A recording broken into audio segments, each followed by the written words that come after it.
Keri Moore-Muñiz, owner of 828 Design, and I'm going to answer for you some commonly asked questions on how to choose an interior design consultant.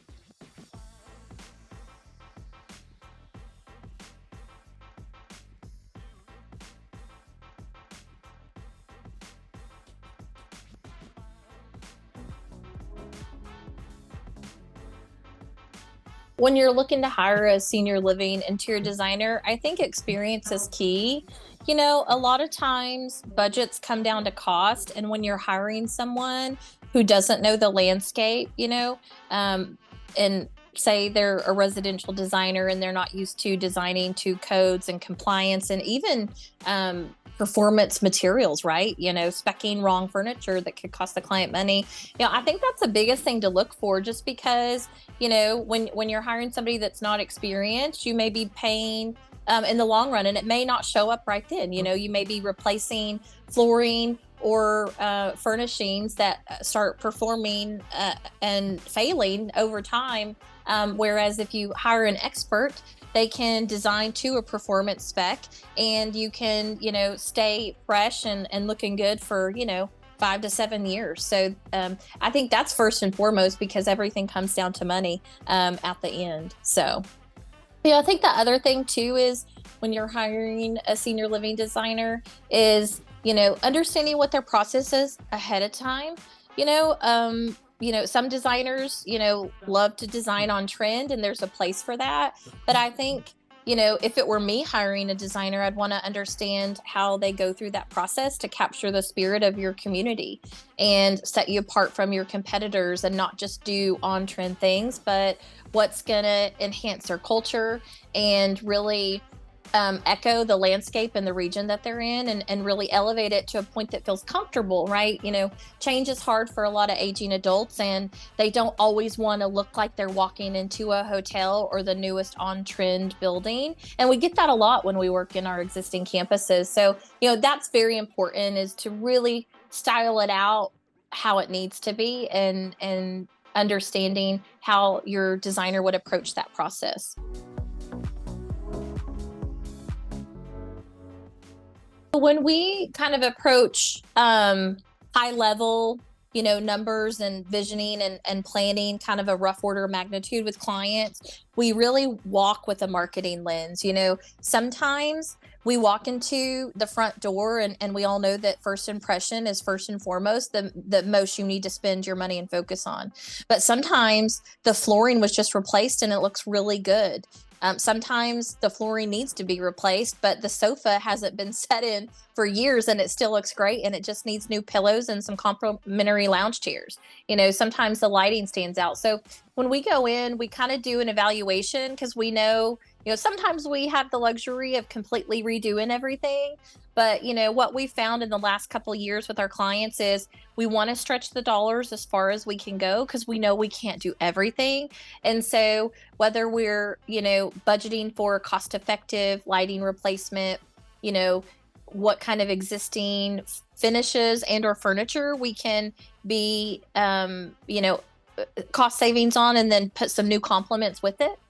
Some campuses we walk in, I'm like, you don't need to paint. This paint's a great color. You're going to save a ton of money. Let's really put the money towards FF&E. So, I think the other key component is having a contractor by your side to go through those preliminary estimates. We've got a good contractor with us that's been working with us around the country. And, a lot of times, our clients don't know what type of dollars to throw at it. And that's something that we do ahead of time. And we really try to get the contractor involved. We don't wait till the end and then have all these surprises. So I think it's working with a trusted contractor to do preliminary takeoffs to get you in the ballpark to sign off on design. We really try to push our clients to do that ahead of time, so we don't get ahead of ourselves, start designing, and then they bid it and then they're completely off. We really try to get the rough order of magnitude together as a team moving forward.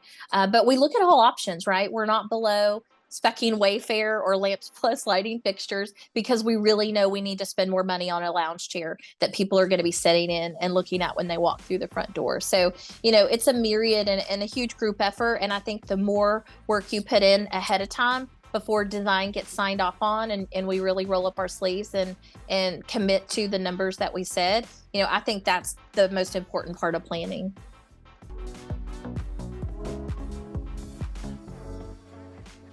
Any community refresh is a chance to either rebrand or relaunch your culture. And, early on, before we even start remodels, we really get with the marketing team to be like, you need to start marketing what's coming, right? You need to keep the occupancy up. You're going to target another market. So I think it's hugely important. A lot of times too, people are shopping online and they need, before they even come in the front door. We saw that a lot during COVID, and you saw the Matterports. I mean, even in regular real estate, people are, before they even waste their time driving to a campus, they're going to make sure that the fit is good online. And so, whether it be digital marketing material, we can support until we can get that final photo shoot, so they can kind of keep that information current. But, afterwards, I think most importantly, it's getting the photo shoot done and getting the new spaces up on the website, so people are first and foremost attracted to it, and they can envision their mom or dad or themselves, right, wanting to live there. And I think too, like when we reimagine a lot of the public spaces, whether it be an activated lobby that's adjacent to a bistro, a lot of times in, traditional buildings, it was completely separated, or that bar or bistro component wasn't there. So, in a lot of our redesigns, we add that active component to really enhance the culture and experience of the day-to-day life of the residents. So, capturing that spirit of, wow, when I see this new lobby, I can see there's a coffee bar in the background. I could envision myself going and having coffee, or, having a glass of wine. So, not only do we promote new program in the remodel, and enhancements that we add to campuses. I mean, marketing is always in the forefront that's the first thing we do, is we put in our marketing lens from budget conception to final execution at staging and photo shoot. So, when clients give us money and trust us with their money to remodel their campus, the end goal is to get that building full. And it's something that we don't take lightly.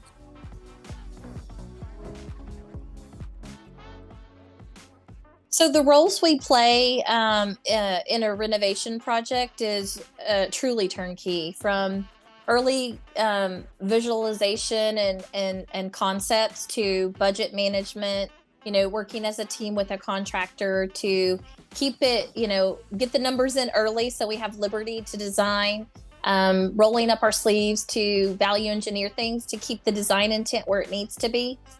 Whether, we wanted the shiplap wall, but guess what? If we do an accent paint, it's just fine. So we really manage that process from the initial phone call and the initial site walk. We're turnkey, so we have procurement in-house, so we can manage and keep costs down for our clients. When we're installing and staging and putting the final touches on and in the campus, we do that from start to finish, and we're there to truly be a partner, to hold our client's hand and be a representative. A lot of times we're using creative ways and communication to get the job done, because we all know everybody's busy. We all know construction and the subforce and labor market isn't what it used to be.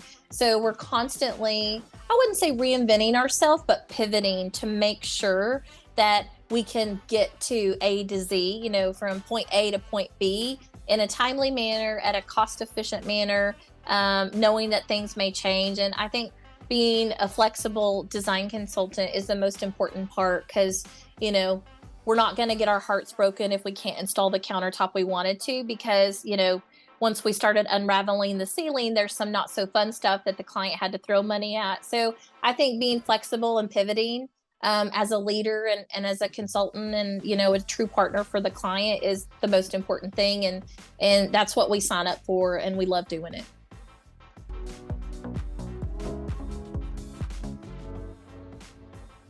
So I think it's important to hire a senior living design consultant, because not only because they're, a lot of times You have to be a little bit seasoned. Not everybody is kind of cut out for it. Just as in any profession, there's different avenues, niches, and markets. Some teachers, can't be middle school teachers or special ed teachers or kindergarten teachers. I think that kind of carries through in design. Not everybody's comfortable with having, working in a senior environment where residents, come at you and ask you questions, or, sometimes we're in, into life wings, and, it's not for, everybody. I thrive in it. Our mission and our culture, a lot of our staff love being in our environments, but it's not for everybody. So I think there's a comfort level, and just there's things and safety and liability when you're getting onto site, whether you're walking in to a memory care unit and you need to make sure that you're shutting the door, those types of things, because we've done it for so long. We prep our staff if I'm not there every time, or Kalisa, the director of operations, isn't there every time. We make sure we're not sending in such green people where they're not knowing how to interact, how to answer questions, how to redirect a resident. We pride ourselves in doing that because safety is first and foremost for the residents, and then just responding to them. There's a certain way you navigate. We've been, it kind of carries through any consultant. Even some contractors, some have way more grace and work better in those environments, and then some don't. And it's a different kind of environment, and it's important to know when you're working with a consultant that they're comfortable working in your space.